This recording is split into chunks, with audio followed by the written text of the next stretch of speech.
matinya seseorang. Jadi modusnya merupakan pencurian. Sama dengan motif, ini merupakan motifnya sama. Niat untuk melakukan pencurian dengan kekerasan kepada seseorang yang dilakukan oleh tersangka kepada korban yang mengakibatkan matinya korban. Identitas korban ini seorang anak berumur 12 tahun. Ini PS. Saksi yang diperiksa ini sebanyak 14 orang saksi.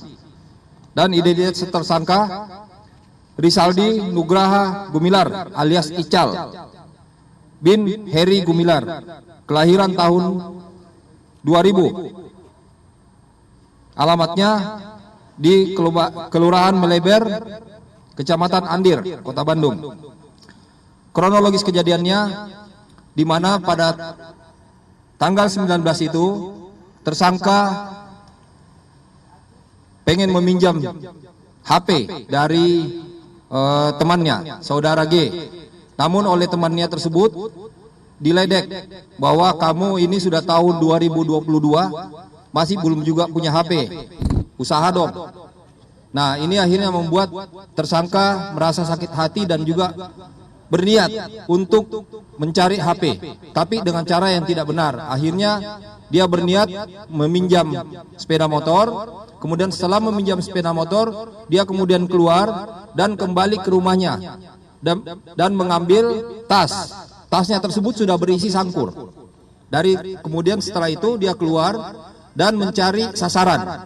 Pertama dia standby di pom bensin, setelah mengisi minyak, kemudian dia standby melihat situasi masih ramai, dia kemudian berputar-putar dan akhirnya masih melihat situasi ramai, dia menuju ke Jalan Mukobar.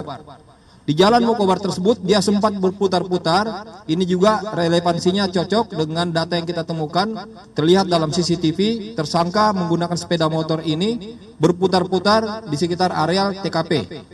Dan kemudian relevansi juga dengan hasil pemeriksaan bahwa tersangka kemudian mendapatkan dan melihat sasaran. Dua orang anak yang sedang berjalan, yang akhirnya dilihat satu orang berjalan ke kiri, satu orang berjalan lurus. Dia memilih jalan ke kiri tersebut karena dia memperhitungkan bahwa ini korban yang cukup lemah dan areanya sepi. Sehingga kemudian tersangka turun dan mengejar kepada korban. Pada saat dikejar tersebut, korban sempat lari.